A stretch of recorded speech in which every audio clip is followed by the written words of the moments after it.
రెండవ శనివారం నుండి ఈరోజు వరకు మమ్మల్ని మీ కృపలో భద్రపరిచి జీవం కలిగిన నీ మాటలు ఆలోచించటానికి, నీ వాక్యం అనే జీవాహారాన్ని అర్థం చేసుకోవటానికి, నీ మనస్సు వెనక ఉన్న మాధుర్యాన్ని గ్రహించడానికి మీరు ఇచ్చిన కృపను బట్టి వందనాలు. నీ వాక్యం అనే జీవాహారాన్ని పరిశీలించడానికి సిద్ధపడనై ఉండగా మీ కృపను నాకు తోడుగా ఉంచండి.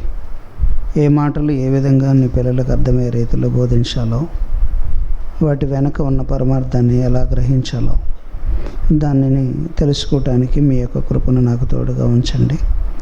అర్థమయ్యే రీతిలో నీ పిల్లలకు బోధించే భాగ్యాన్ని అనుగ్రహించమని క్రీస్తు పేరటి ప్రార్థన అడుగుచున్నాను కన్న తండ్రి, ఆమెన్. వీళ్ళంతా మిగతా వాళ్ళు ఎవరు లేరా?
కూడా బస్సు అందలేదా?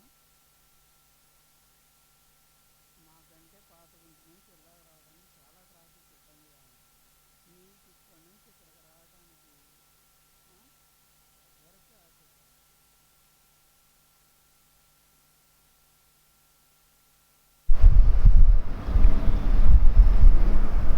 యెషయా గ్రంథం 49వ అధ్యాయం 6వ వచనం.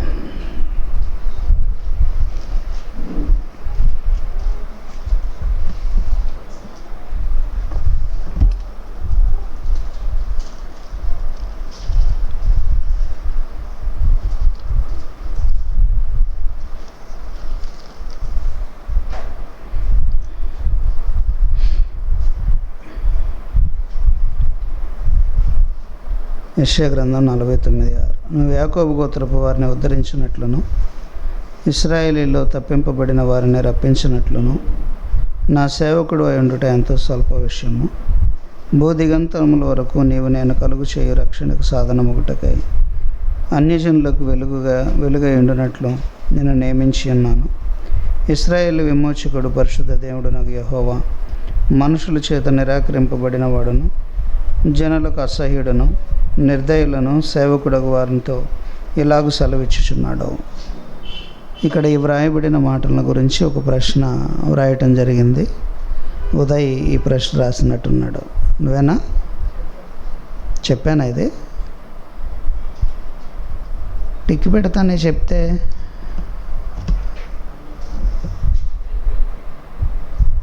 చెప్పానా?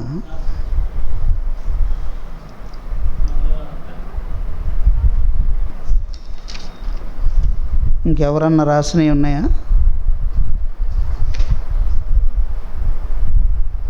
ఎవరన్నా రాశారా? ఇంకేమన్నా? మొన్న ఏదో రాసినట్టున్నావు సరళ.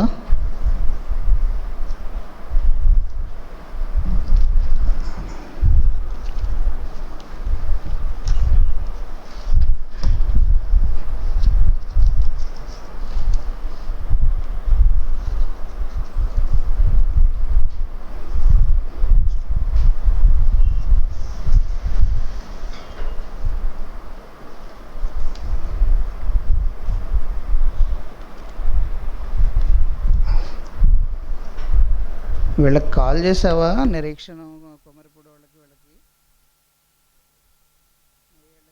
తంగెలమూడి వాళ్ళకి.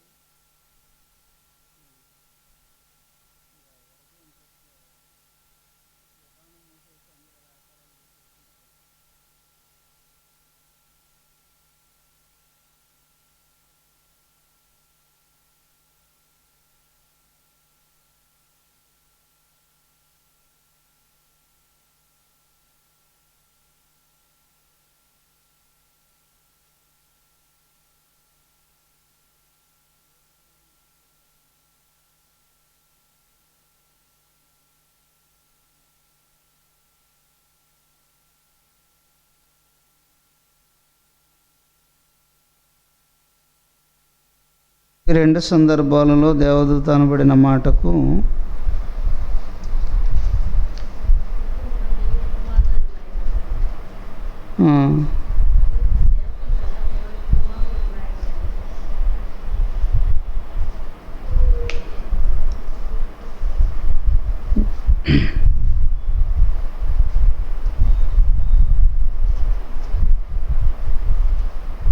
ఇంకో ప్రశ్న వచ్చేసి, అందుచేత ఆయన ఆరోహణమైనప్పుడు చెరగా పట్టుకొని పోయి మనుషులకు ఈవులను అనుగ్రహించినని చెప్పబడి ఉన్నది.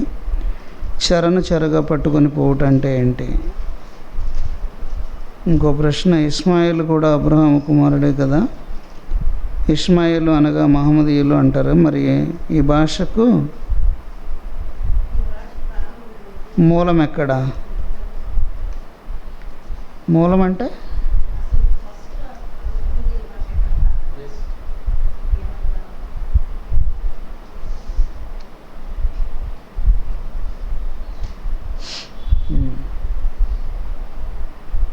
నా హస్తము నీ మీద పెట్టి క్షారము వేసి నీ ముష్టును నిర్మూలము చేసి తిన్నని చేసిన నీలో కలిపిన ఆగార తగరమంతయు తీసివేయదునని ఉంది. దీని భావం ఏంటి?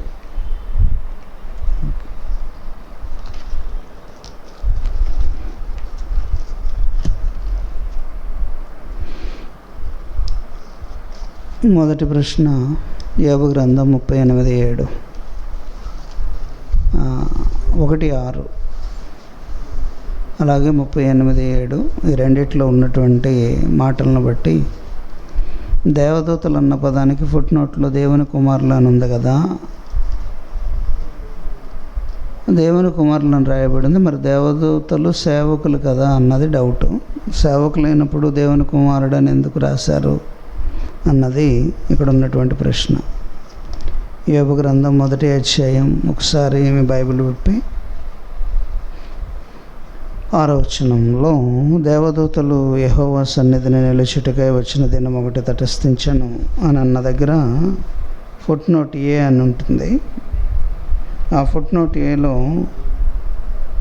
దేవదూతలు అన్నదానికి దైవ కుమారులు అనే మూల భాషలో ఉంది అని ఇక్కడ వ్రాయబడింది. సో ఇప్పుడు దేవదూతలు అనబడిన వాళ్ళు దేవుని కుమారులా లేదా సేవకులా? మనం మొదటి నుంచి వింటున్న ఆలోచనను బట్టి దేవదూతలు అనబడిన వాళ్ళందరూ సేవకులు. వాళ్ళు సేవ చేయటానికి మాత్రమే దేవదూతలుగా ఏర్పరచబడిన వారు అన్నది మనం నేర్చుకున్న ఫిలాసఫీ, బైబిల్లో వ్రాయబడిన బేసిక్ నుంచి మనం చదువుకున్న దాన్ని బట్టి. సో మరి ఇక్కడ చూస్తే మూల భాషలో దైవ కుమారులు అనే ఒక పదాన్ని ప్రస్తావించడం జరిగింది. బేసిక్గా తెలుసుకోవాల్సిన ఫండమెంటల్ ఇష్యూస్లో ఇది కూడా ఒక ఇన్ఫర్మేషన్, ఇది ఒక ఇంపార్టెంట్ పాయింట్. ఏంటి అంటే,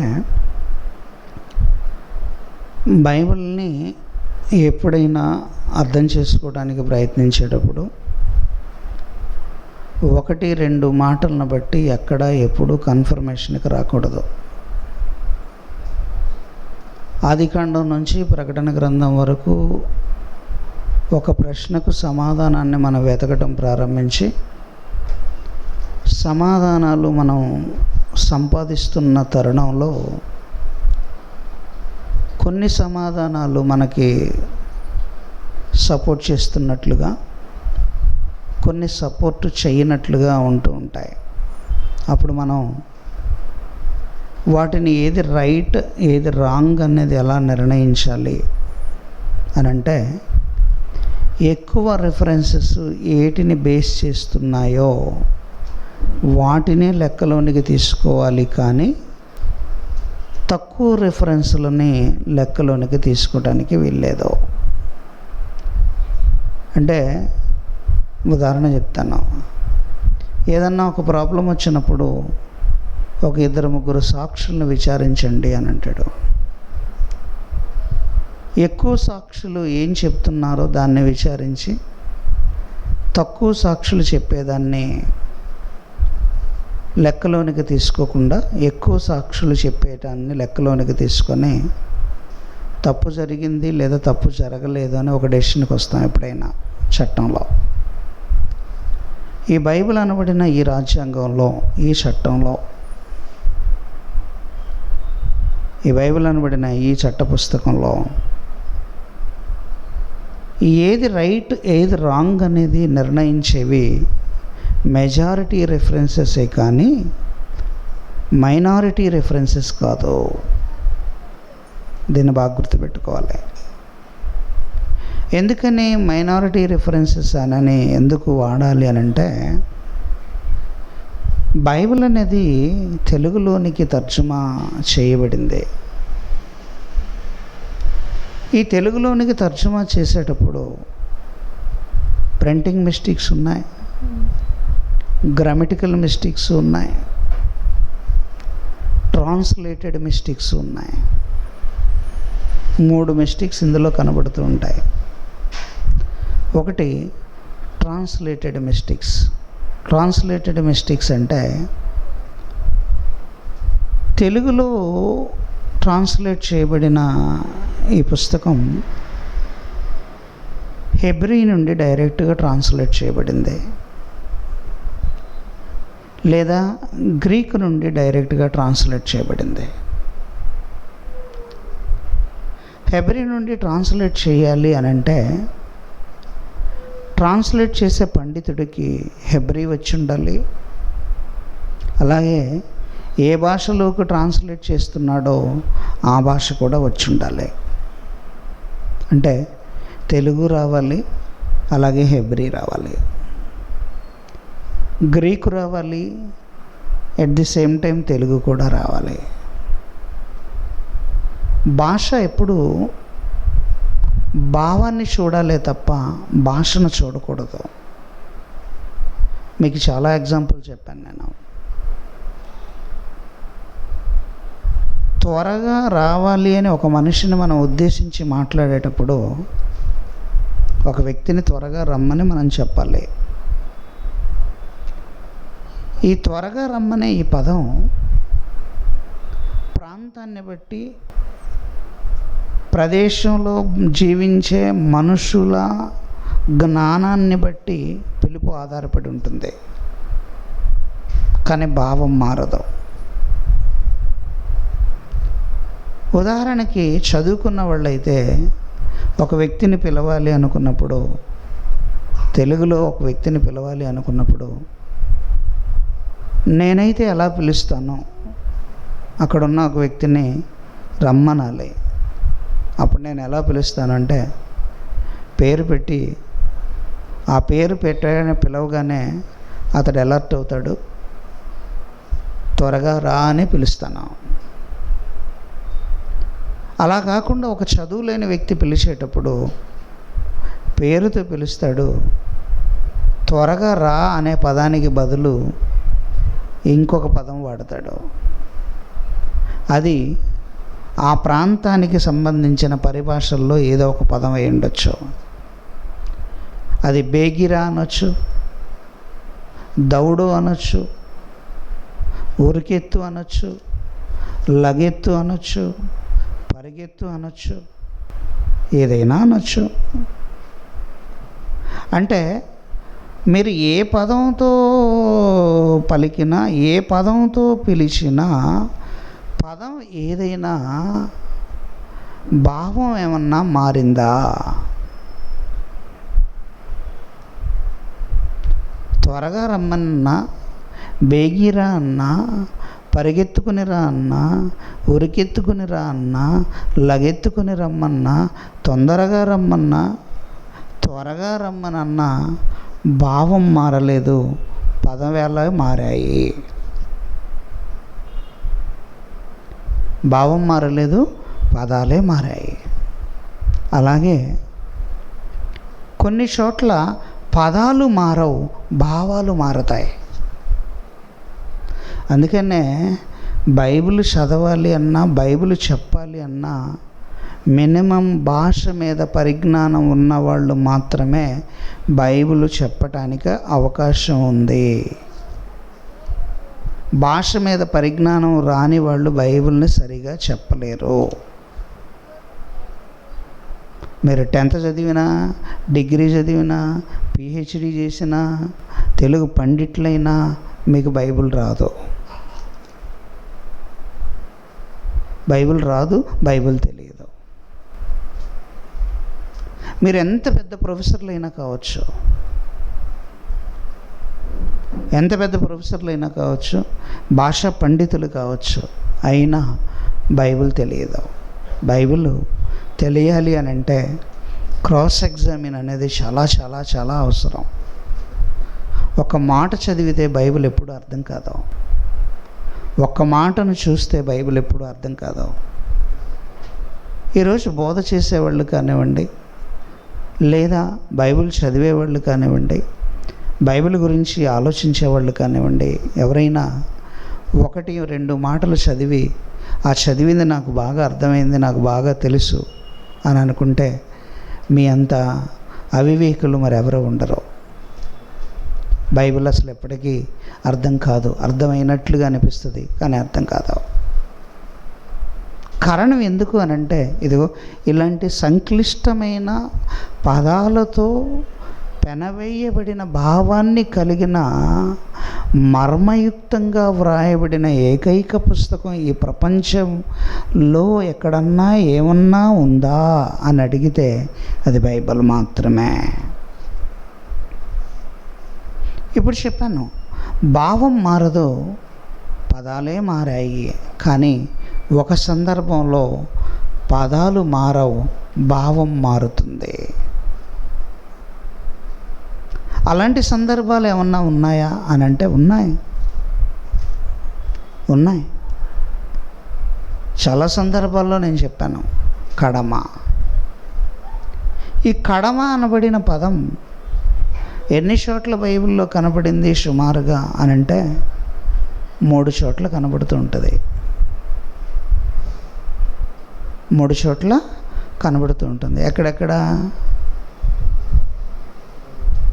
ఎక్కడెక్కడ రెఫరెన్స్లు గుర్తున్నాయా? ఎక్కడెక్కడ? అపోస్తలుల కార్యాల గ్రంథం 2వ అధ్యాయంలో 39వ వచనమో ఏమో ఉంటుంది. మేమేమి చేయవలనని కడమ అపోస్తలులను అడుగగా అంటాడు. అలాగే అపోస్తలుల కార్యాల గ్రంథం 15వ అధ్యాయంలో ఉంటుంది.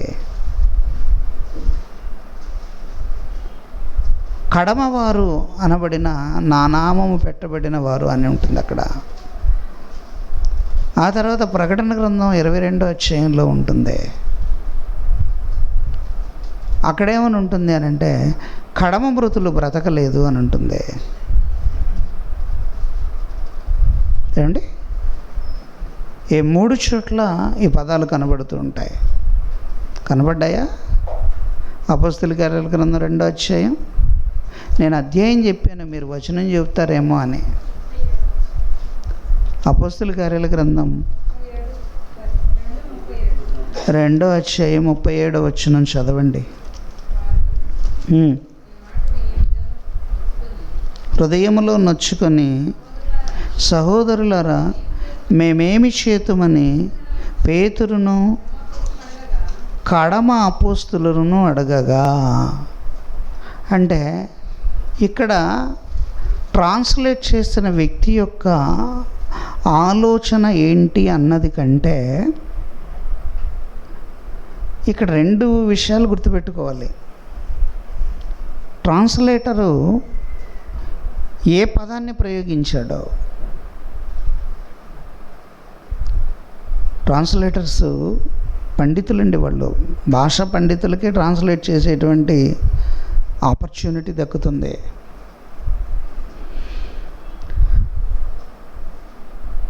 ఆ ఆపర్చునిటీలో వాళ్ళు ఎలా అయినా కానీ దాన్ని నడక నడిపిస్తారు. అక్షరాలతో నాట్యం కూడా చేయించగల సమర్థులు వాళ్ళు. అలాంటి వారిలో వేటూరి సుందరరామూర్తి ఉన్నాడు, సిరివెన్నెల సీతారామ శాస్త్రి ఉన్నాడు, ఇంకా గొప్ప గొప్ప కవులు ఉన్నారు. వీళ్ళందరూ అక్షరాలతో ఆటలాడుకుంటారు. ఆ భాష పాండిత్యం అంత ఉంటుంది, ఎందుకంటే వాళ్ళకి సాంస్క్రిట్ మీద తెలుగు మీద అంత గ్రిప్ ఉంటుంది. సాంస్క్రిట్ పదాలు కూడా తీసుకొని వచ్చి తెలుగులో పడేస్తారు. ఈ ట్రాన్స్లేటర్స్ కూడా భాషా పండితులు, అందుకనే సాంస్క్రిట్ వర్డ్స్ కూడా ఇందులో చాలా ఉంటాయి. ఒక పదాన్ని ఎప్పుడైనా మనం తెలుసుకోవాలి అనుకున్నప్పుడు దాని మూలాన్ని వెతకాలి. దానికి పర్యాయ పదాలు ఎన్ని ఉన్నాయో చూడాలి. ఏ పర్యాయ పదం అప్లై అవుతుందో చూడాలి. ఏ పర్యాయ పదాన్ని ఎక్కడ వాడాడో చూడాలి. ఏ సందర్భంలో వాడబడిందో చూడాలి. ఇది ఇక్కడ మెర్జ్ అవుతుందో లేదో చూడాలి. ఎందుకు వాడాడో లేదో చూడాలి. ఇన్ని చూసిన తర్వాత అప్పుడు అక్కడున్న సందర్భాన్ని తెలుసుకోవటానికి మనం చిన్న ప్రయత్నం చేసిన వాళ్ళు అవుతాం. అంతేగాని ఏదో సరదాగా కాసేపు బైబిల్ అలా చదవగానే వచ్చేస్తుంది అని అనుకుంటే మనంత పిచ్చోళ్ళు మరొకళ్ళు లేరు. నేను చదివేశాను, నాకు మొత్తం వచ్చు, మత్తయి సువార్త బాగా చదివేశాను, పాత నిబంధన నవ్వులేసి ఊసేసి పిండేశాను అని మీరు అనుకుంటున్నారేమో. మీరు ఎంత చదివినా మీకు వచ్చేది ఆవగింజే. అర్థమైందా? ఆవగింజే. ఎలా అంటారేమో, చదవటం వేరు, పరిశోధన చేయటం వేరు. మీరు చదువుతున్నారు, ఈ ప్రశ్నలు జవాబులు కార్యక్రమంలో పరిశోధన చేస్తున్నారు. చదివింది అలా ఉందో లేదో అని ప్రయత్నం చేసి తెలుసుకుంటున్నారు. మీరు చదివింది ఏదైనా, మనం చదివేది ఏదైనా అలా ఉందో లేదా, ఎలా ఉంది, దీని వెనకున్న అర్థం ఏంటి అని పరిశోధన చేయాలి. కడమ అనగానే పదం మారలేదు, కానీ భావం మారింది. అంటే ఇప్పుడు గ్రంథకర్త యొక్క ఉద్దేశం ఏంటి?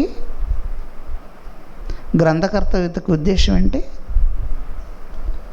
అపోస్తలుల కార్యాల గ్రంథం 2వ అధ్యాయం 39వ వచనంలో ఉన్న ఆ మాట వెనక ఉన్న గ్రంథకర్త ఉద్దేశం ఏంటి? ఎలా తెలుసుకోగలం? అది ఎలా తెలుసుకోగలం? ఏమండి?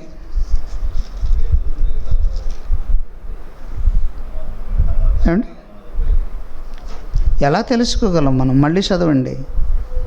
2వ అధ్యాయం 37వ వచనం అందరూ చూడండి.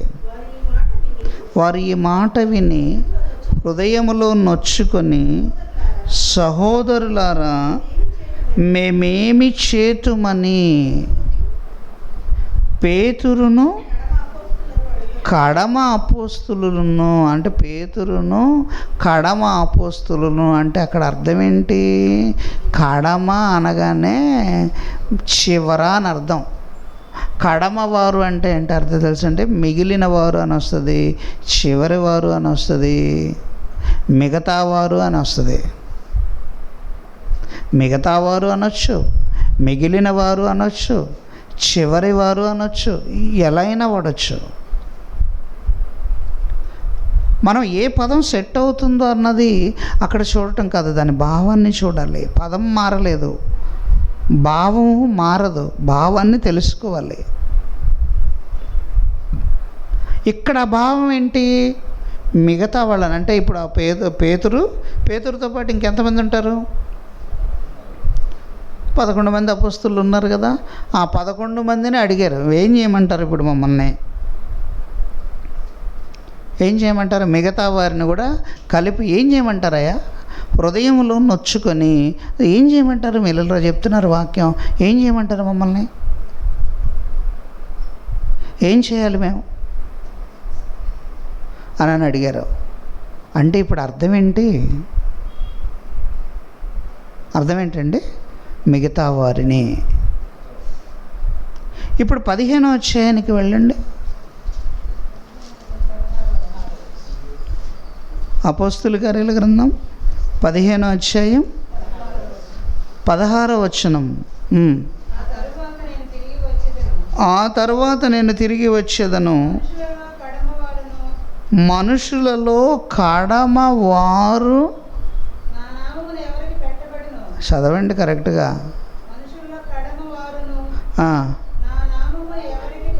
ఎక్కడన్నా కంప్లీట్ మీనింగ్ వచ్చిందండి? చదవటానికన్నా ఉన్న శృతి శుభ్రంగా ఉంది? అది ఉందా? శృతి శుభ్రంగా ఉందా? కడమవారును నా నామము ఎవరికి కడమవారును అన్న తర్వాత ఏమనాలి? అక్కడ కడమవారును అని రాశారనుకోండి, ఏం చేయాలి చెప్పండి నాకు?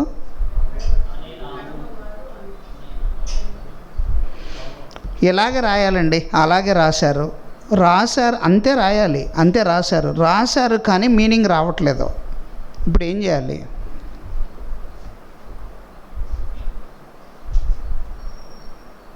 అలాగే రాశారు, మీనింగ్ రావట్లేదు. మీనింగ్ వస్తుందా? నేను ఇంతకుముందు చెప్పాను, షీ ఈజ్ అంటాడు ఇంగ్లీష్లో. షీ ఈజ్ అంటే అర్థం ఏంటి?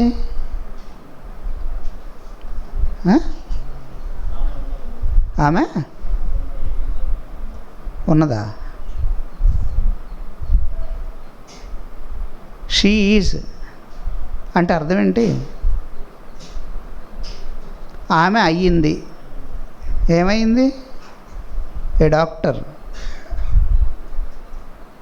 an engineer, a philosopher.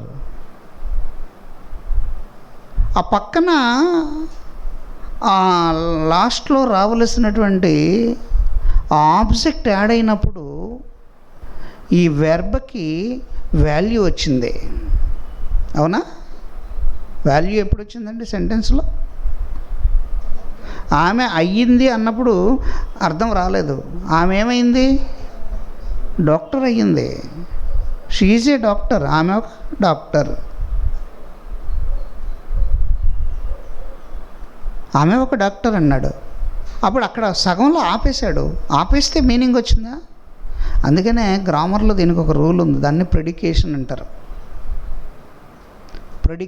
ప్రెడికేషన్ అంటే పూర్తి అర్థం వస్తే ప్రెడికేషన్, ఇన్కంప్లీట్ ప్రెడికేషన్, కంప్లీట్ ప్రెడికేషన్ అని ఉంటుంది గ్రామర్లో, ఇంగ్లీష్లో. ఆ పూర్తి అర్థాన్ని ఇవ్వాలి.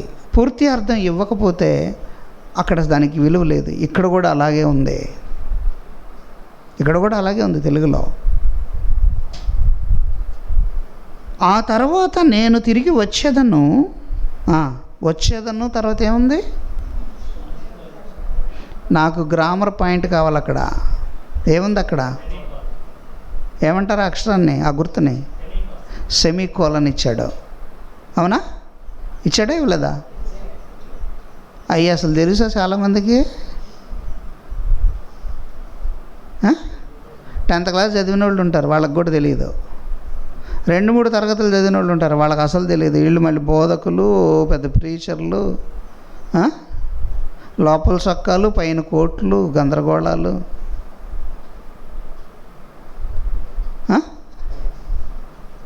వచ్చేదను అన్న తర్వాత ఆపేశాడు. ఆపేసి మనుషులలో కడమవారును అన్నాడు. అంటే తేడా ఎక్కడ పడిందో తెలుసండి? అది ఏంటది? దీన్ని ఏ మిస్టేక్ అంటారు? ప్రింటింగ్ మిస్టేకా? గ్రామటికల్ మిస్టేకా? ప్రింటింగ్ మిస్టేకా? గ్రామటికల్ మిస్టేకా? ట్రాన్స్లేషన్ మిస్టేక్ కూడా కాదు. 3 మిస్టేక్లో ఏ మిస్టేక్ ఇది? Grammatical mistake. గ్రామటికల్ మిస్టేక్ అంటే గ్రామర్లో తేడా పడింది. గ్రామటికల్ మిస్టేక్ కూడా ఏంటది? ఇవ్వవలసిన స్పేసు ఇవ్వలేదు. స్పేస్ ఇవ్వాలి. అక్షరానికి పదానికి మధ్య ఖాళీ ఇవ్వాలి. ఆ ఖాళీ ఇవ్వలేదు. కడమవారు అను నా నామము ఎవరికి పెట్టబడెనో. అర్థమైందండి? సెంటెన్స్ ఏంటో తెలుసా మీకు? కడమవారు అను నా నామము అంటే ఇక్కడ కడమ వారు అను అన్న ఆ అనే అక్షరం వదిలేశాడు. మిస్ అయిందా? మిస్ అయింది అది. కడమ వారు అను నా నామము ఎవరికి పెట్టబడింది. ఇప్పుడు మీనింగ్ ఎలా ఉందండి? కడమవారును అన్నదానికిను నా నామము ఎవరికి పెట్టబడిన అన్నదానికిను కడమవారు అను నా నామము ఎవరికి పెట్టబడినో అన్నదానికి మీనింగ్ ఎలా ఉంది? ప్రాపర్ మీనింగ్ ఉందా లేదా? ఉందా? మీనింగ్ ఎప్పుడు వచ్చిందో అర్థం చేసుకోవాలి. సో ఇప్పుడు ఇక్కడ కడమవారు అంటే అర్థం ఏంటి? లేదు, కాదు. గుడ్డికి రాళ్ళు వేయబాకండి. నెగిటివ్ మార్క్స్ కూడా వస్తాయి. ఇప్పుడు మీకు రోమాపత్రిక పెట్టేటప్పుడు నెగిటివ్ మార్క్స్ కూడా పెట్టాలి. అప్పుడు తెలిసిద్ది మీకు కదా ఎంతవరకు మీరు వీరులు సూర్యులు అన్న వాళ్ళు ఎవరెవరో బయటకు వస్తారు. అప్పుడు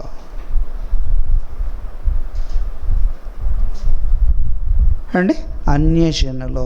ఇక్కడ కడమ అంటే అర్థం ఏంటో తెలుసండి? కడమ వారు అను నా నామము ఎవరికి పెట్టబడినో ఆ సమస్తమైన అన్యజనులు. అంటే ఇప్పుడు మీరు అక్కడ దాకా చదివేస్తే మిగిలిన వారని అంతకుముందు మాటలో చెప్పింది తీసుకొచ్చి ఇక్కడ తగిలిచ్చారు. మిగతా వారు అన్నది తీసుకొచ్చి ఇక్కడ తగిలిచ్చారు. ఎక్కడ? అపోస్తుల కార్యాల్లో చదివిన కడమ అన్న పదానికి ఉన్న ఆన్సర్ తెచ్చి ఇక్కడ తగిలిస్తే తప్పు ఏమండి? ప్రకటన గ్రంథంలో కడమ అన్న పదానికి ఆన్సర్ తీసుకొచ్చి ఇక్కడ తగిలిస్తే తప్పు. అక్కడ కడమ అంటే ఇది కదండి అర్థం. అక్కడదే కానీ ఇక్కడ కాదు. అక్కడదే కానీ ఇక్కడ కాదు. ఇక్కడ ఆన్సర్ వేరు. అందుకని ఏ సిలబస్లో మీకు ఆన్సర్ అయితే ఉంటుందో ఆ సిలబస్లో ఆన్సర్నే పిక్ చేసి మీరు రాయాలి. అంతేగాని 66 పుస్తకాల్లో ఉన్న ఆన్సర్ని రాసి నేను బాగా రాశాను అని అనుకుంటే పప్పులో కాలు. దీనిలోనే కాదండి, మీరు మామూలుగా కూడా మీరు చదువుకునే చదువులో కూడా మీరు చేయాల్సిన ప్రొసీజర్ ఏంటో తెలుసా? ఇవ్వబడిన సిలబస్లోనే ఆన్సర్ రాయాలి. అంటే ఇప్పుడు ఇక్కడ కడమ అన్న పదానికి అన్యజనులు అని అర్థమైంది, అక్కడ కడమ అన్న పదానికి మిగిలిన వారు అని అర్థమైంది. మరి ప్రకటన గ్రంథంలో ఉన్న మాటకి ప్రకటన గ్రంథంలో ఏమనుందో చూడండి. 19వ అధ్యాయం. ఏందో ఒకళ్ళు 19 అంటారు, ఒకళ్ళు 20 అంటారు. కడమ మృతులు బ్రతకలేదు. 20 ఆ 1000 సంవత్సరములు గడుచు వరకు కడమ మృతులు బ్రతకలేదు. ఇక్కడ కడమ అన్న పదానికి అర్థం ఏంటి?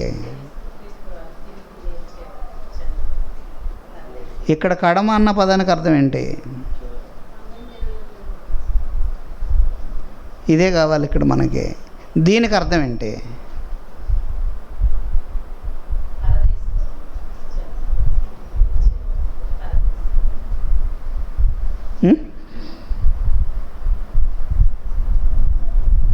దీనికి అర్థం ఏంటండి? ఈ కడమ అన్న పదానికి అర్థం ఏంటి?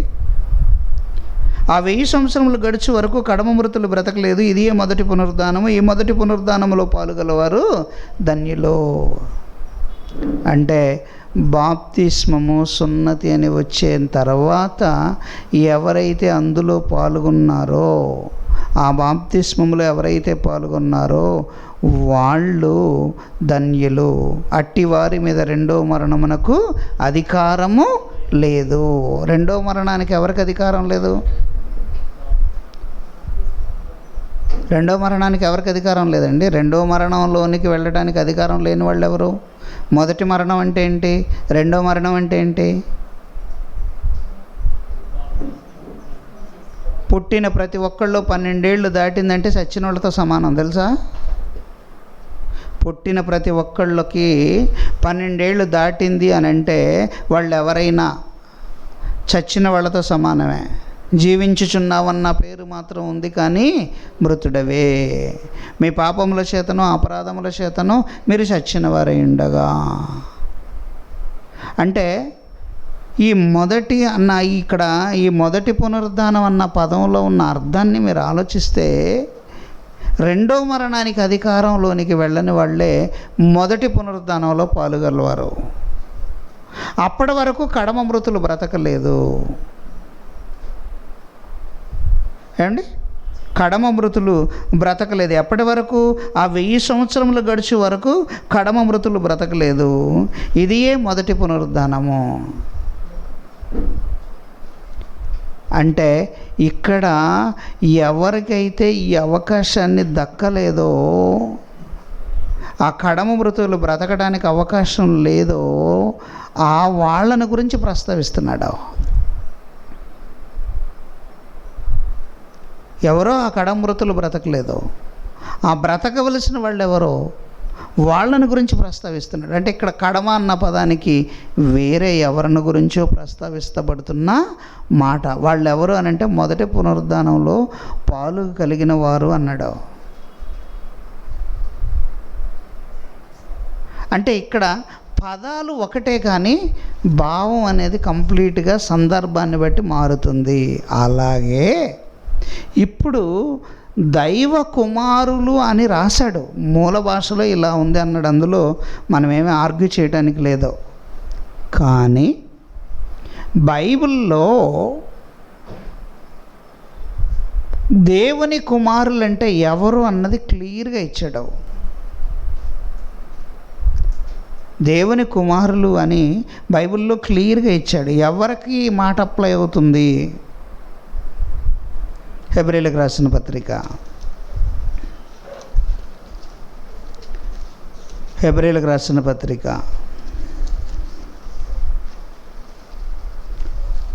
జాగ్రత్తగా చూడగలిగితే, హెబ్రీయులకు రాసిన పత్రిక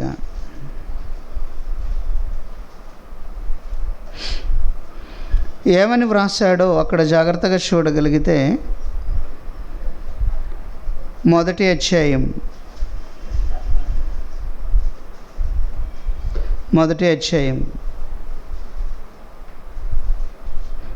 13వ వచనం,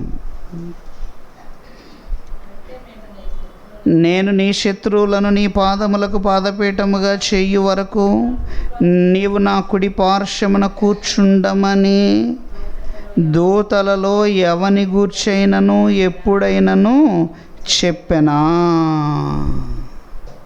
కుడి పార్శ్వాన కూర్చుండమని చెప్పినది ఎవరికి అనంటే దూతలకు చెప్పలేదు అన్నాడు. దూతలు అనంటే,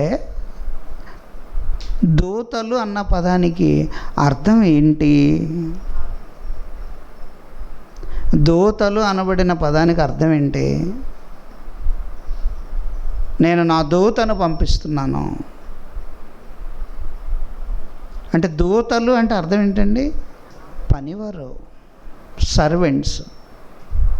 కుమారులు అన్న పదానికి అర్థం ఏంటి? ఏమండి, కుమారులు అన్న పదానికి మన ఇంట్లో పనివాళ్ళు ఉంటారండి, మన కడుపున పుట్టిన పిల్లలు ఉంటారు.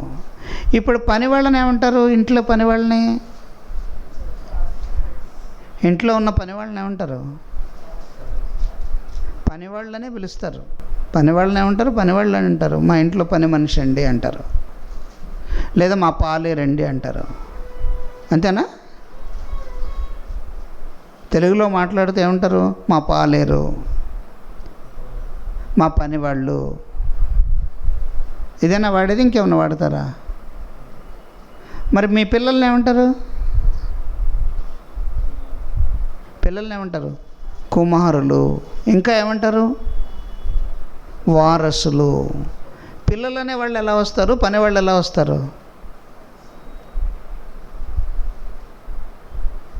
పిల్లలనే వాళ్ళు ఎలా కలుగుతారు? పని వాళ్ళు ఎలా వస్తారు? కనబడిన వారిని పిల్లలు అనాలి,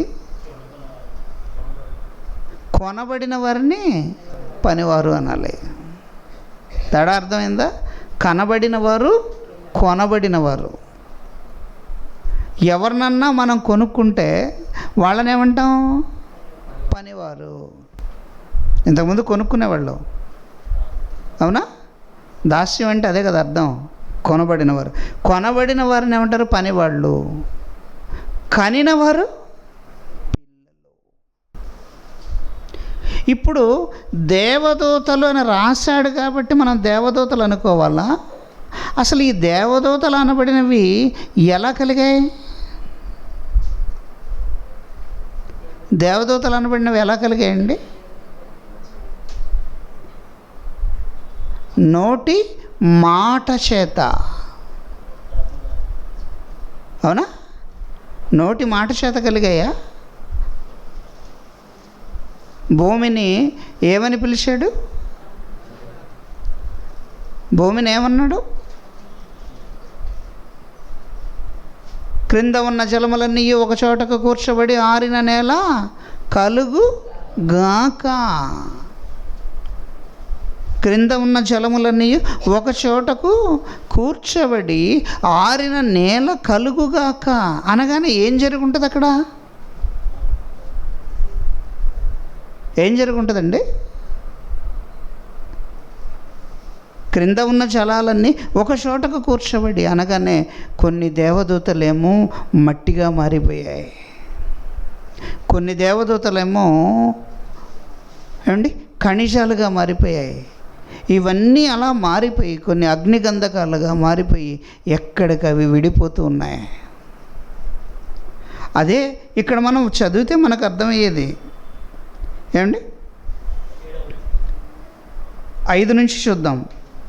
5 నుంచి హెబ్రీ 1:5 నీవు నా కుమారుడవు, నేడు నేను నిన్ను కని ఉన్నాను. నీవు నా కుమారుడవు, నేడు నేను నిన్ను కని ఉన్నాను. నేను ఆయనకు తండ్రిని, ఆయన నాకు కుమారుడు అని దూతలలో ఎవనితోనైనా ఎప్పుడైనా చెప్పానా? దూతల్ని నేను కన్నాను అని చెప్పాడా? దూతల్ని నేను కన్నాను అని ఎప్పుడన్నా చెప్పాడా? అంటే ఏమంటున్నాడు చూడండి, ఎప్పుడైనాను చెప్పానా? వీళ్ళెవరంట అది చెప్తున్నాడు. నేను చెప్పలేదయ్యా, చెప్పానా అని క్వశ్చన్ మార్క్ పెట్టాడు. ఆది సంభూతిని మరలా రప్పించినప్పుడు దేవుని దూతలందరూ ఆయనకు నమస్కారము చెయ్యవలెనని చెప్పుచున్నాడు. దూతలందరూ ఆయనకు నమస్కారము చెయ్యవలెనని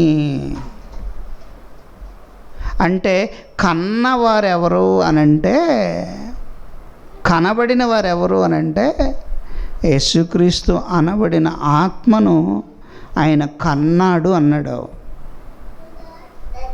పరిశుద్ధాత్మ దేవుడు అనబడిన ఆయనను నేను కన్నాను అన్నాడు. కానీ గాబ్రియేలును నేను కన్నాను అనలేదు, మికాయేలుని నేను కన్నాను అనలేదు.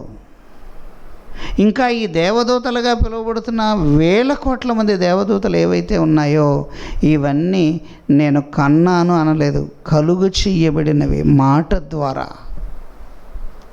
ఏమండి, మాట ద్వారా కలుగు చేయబడినవి. అందుకనే వీటిని విడగొడుతూ రోమీలకు రాసిన పత్రికలో ఏమంటాడో ఒకసారి చూడండి. రోమీలకు రాసిన పత్రిక 8వ అధ్యాయం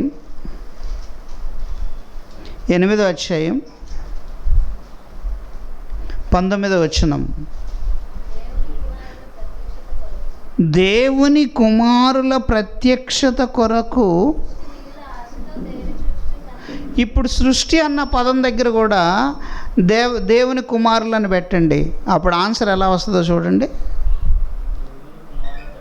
దేవుని కుమారుల ప్రత్యక్షత కొరకు, దేవుని కుమారుల అంటే దేవుని కుమారుల ప్రత్యక్షత కొరకు దేవుని కుమారుల ఆశతో ఎదురు చూడటం ఏంటి అంటే, ఇప్పుడు సృష్టి అంటే దేవుని కుమారులు కాదని అర్థమవుతుందా, అవునని అర్థమవుతుందా? హెబ్రీయులకు రాసిన పత్రికలో క్లియర్గా ఇచ్చాడు, నేను మీ గురించి ఎప్పుడైనా కానీ నేను కన్నాను అని నేను చెప్పానా? దేవదూతలు అనబడినవన్నిటినీ కనబడినవి అని ఎక్కడా అనలేదు, కలుగు చెయ్యబడినవి. కలుగు చేయబడినవి ఎవరి నిమిత్తం? ఎవరి నిమిత్తం అంటే ప్రకృతి ఎవరి కోసం ఉంది? ఇదే అంటున్నాడు, ప్రకృతి ఎవరి కోసం ఉంది? సృష్టి. సృష్టి అంటే ఎవరు? ప్రకృతి. అంతేనా? గాలి, నీరు, నింగు, నిప్పు ఇవన్నీ ఎవరు? ప్రకృతి. ఈ ప్రకృతి అంతా ఎవరి కోసం ఉంది?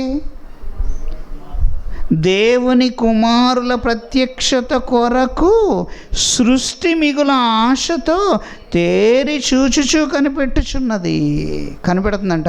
ఎవరు వీళ్ళని ఎప్పుడు నేను పట్టుకోవాలి, వీళ్ళకి ఎప్పుడు పరలోకం దక్కుతుంది, వీళ్ళకి పరలోకం దక్కితే నాకు కూడా అక్కడ అవకాశం దక్కుతుంది, వీళ్ళకి నేను సేవ చేస్తే నాకు కూడా ఉపయోగం అని ఎవరు అనుకుంటున్నారు? వీళ్ళకి సేవ చేస్తే నాకు కూడా ఉపయోగం, వాళ్ళ ఆజ్ఞను వాళ్ళ మాటను నేను నెరవేర్చాలి. ఈరోజు మీటింగ్లో మీకు అర్థమైంది ఇంకా కొంత. ఈరోజు మీటింగ్లో రాత్రి మీటింగ్కి వచ్చారా? కొంతమంది వచ్చారు, మిగతా వాళ్ళు ఎవరు రాలేదా? ఈరోజు మీటింగ్లో మీకు కొంతవరకే అర్థమై ఉంటుంది. రేపు ఈరోజు దానిలో ఇంకా కొద్ది క్లారిటీ వస్తుంది.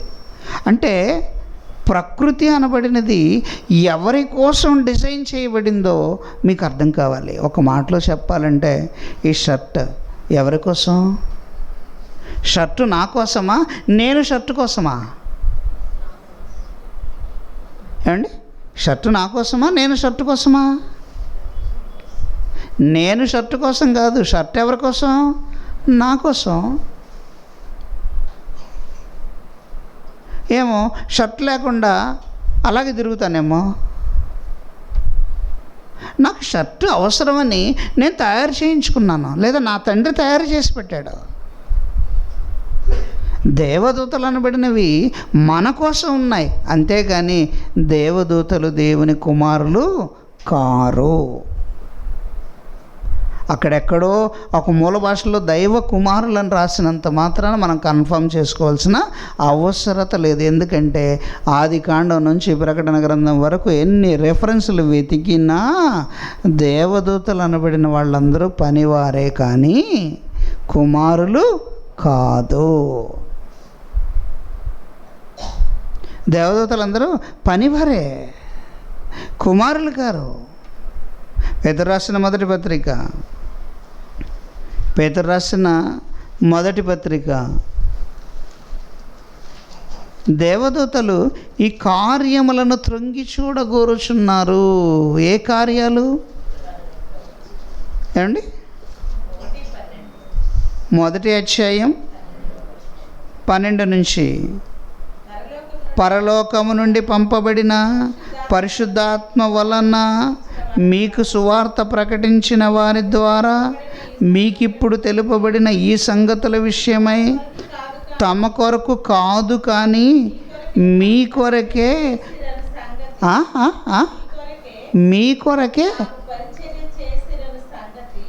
తాము పరిచర్య చేసిరని సంగతి వారికి బయలుపరచబడెను.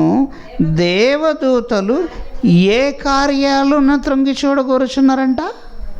ఏ కార్యాలను త్రొంగి చూడగోరుచున్నారంట? అంటే ఇప్పుడు త్రొంగి చూసేవారెవరో? త్రొంగి చూసేవారెవరో?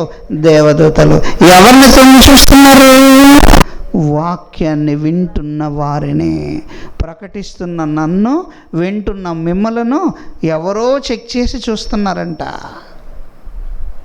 మీకిప్పుడు తెలుపబడిన ఈ సంగతుల విషయమై వారు తమ కోసము కాదు కానీ, ఏమండి, వారు తమ కోసము తమ కొరకు కాదు కానీ మీ కొరకే తాము పరిచర్య చేసి తిరని సంగతి వారికి బయలుపరచబడెను. వారి సంగతులను త్రొంగి చూడగోరుచున్నారు అన్నాడా? దేవదూతలు ఈ సంగతులను త్రొంగి చూడగోరుచున్నారు అన్నాడా? ఎవరంట?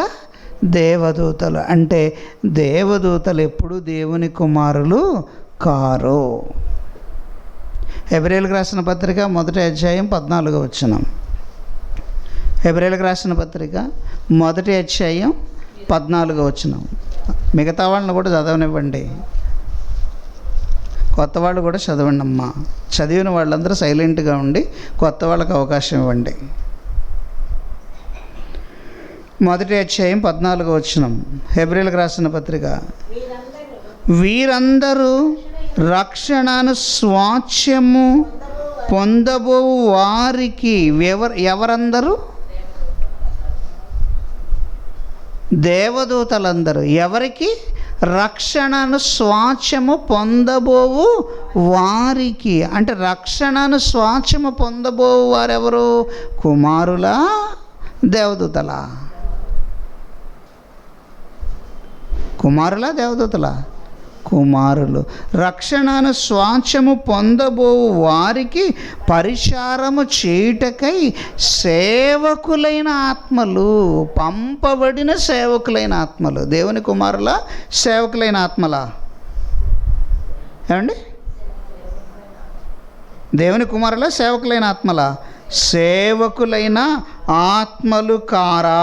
అంటే ఇప్పుడు వీళ్ళెవరు? సేవకులైన ఆత్మలే కానీ కుమారులు కాదు. ఇది అక్కడ వ్రాసినటువంటి ప్రింటింగ్ మిస్టేక్. యోబు గ్రంథంలో ఫుట్నోట్లో దేవదూతలు అనగానే దైవ కుమారులను రాశారే, అది ప్రింటింగ్ మిస్టేక్. అంతేగాని ఇన్ని రెఫరెన్సెస్ ఏమంటున్నాయి? ఇన్ని రెఫరెన్సెస్ ఏం మాట్లాడుతున్నాయండి? సేవకులను మాట్లాడుతున్నాయా, కుమారులను మాట్లాడుతున్నాయా? మరి అలాంటప్పుడు ఇన్ని రెఫరెన్స్ చెప్పే వాటిని వినాలా, లేదా ఒక్క చోట రాసిన దాన్ని వినాలా? దేన్ని వినాలి? దేన్ని గమనించాలి? దేన్ని ఆలోచించాలి? ఏమండి? దేన్ని చూడాలి? చూడండి. దేన్ని ఎన్ని రెఫరెన్సులు చెప్పే వాటిని వినాలా, ఒక్కటి చెప్పేదాన్ని వినాలా? ఎక్కువ రెఫరెన్స్లు ఏది రెఫర్ చేస్తే అదే కరెక్ట్. అంతేనా? సాక్ష్యం ఒక్కడే చెప్పింది సాక్ష్యం అవుతుందా? నలుగురు చెప్పేది సాక్ష్యం అవుతుందా? ఇప్పుడు 10 రెఫరెన్సులు ఎస్ అన్నాయి, ఒక్క రెఫరెన్స్ నో అంది. ఇప్పుడు 10 రెఫరెన్సులు లెక్కలోనికి తీసుకుందామా, ఒక్క రెఫరెన్స్ లెక్కలోనికి తీసుకుందామా? సో ఎక్కడ దేవుని కుమారులు అని కనబడదు. అర్థమైందండి? దేవుని కుమారులని కనబడదు. వీళ్ళందరూ ఎవరు అని అంటే దేవదూతలు, వారి పరిచారకులు. దేవదూతలు, పరిచారకులు. వీళ్ళు దేవుని సింహాసనం మీద కూర్చునే అధికారం వీళ్ళకి లేదు. మరి సింహాసనం మీద కూర్చునే వాళ్ళు ఎవరు? కుమారులు. దేవుని సింహాసనం మీద కూర్చునే వాళ్ళు ఎవరు అంటే కుమారులు. ఆయనకి ఎదురుగా ఉండేవాళ్ళు ఎవరు? దేవదూతలు. ఇప్పుడు రెండోసారి యేసుక్రీస్తు వారు రాగానే, ఇప్పుడు ఉదాహరణకి పరదేశంలో ఎంతమంది ఉంటారు?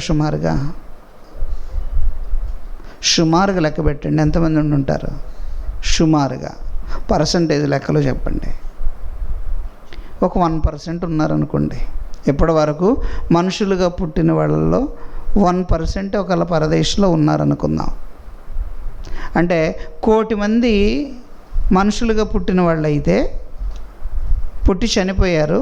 1,000,000 మంది పుట్టి చనిపోయారు. ఈ 1,000,000 మందిలో ఎంతమంది పరదేశకి వెళ్ళి ఉండాలి? ఒక 1%. అంటే ఎంత ఉండాలి? 1,00,000. ఏమండి? యేసుక్రీస్తు వారు భూమి మీదకి వచ్చారు, తిరిగి మరలా వెళ్ళారు.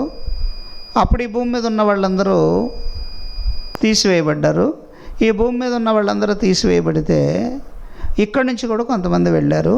ఇప్పుడు వీళ్ళందరూ పరదేశంలో నుండి పరలోకానికి వెళతారు. పరలోకానికి వెళ్ళిన తర్వాత పరలోకంలో తండ్రి ఉంటాడు, కుమారుడు ఉంటాడు, పరిశుద్ధాత్మ దేవుడు ఉంటాడు. ఇక్కడ నుంచి కనబడిన కుమారులు అనబడిన వారు అక్కడ ఉంటారు. మరి వీళ్ళకి సేవ చేసేవాళ్ళు ఎవరు? దేవదూతలు. ఇప్పుడు సేవ చేసే దేవదూతలకి కుమారులని పేరేమన్నా వస్తుందా? సేవకులు అనే పేరు వస్తుందా? ఇకపోతే షెరూబులు అనొచ్చు, కెరూబులు అనొచ్చు, మరి ఒక పేరు పెట్టచ్చు, ఇంకొక పేరు పెట్టచ్చేమో, కానీ కుమారుడు అనే పదం మాత్రం వాళ్ళకి రాదు.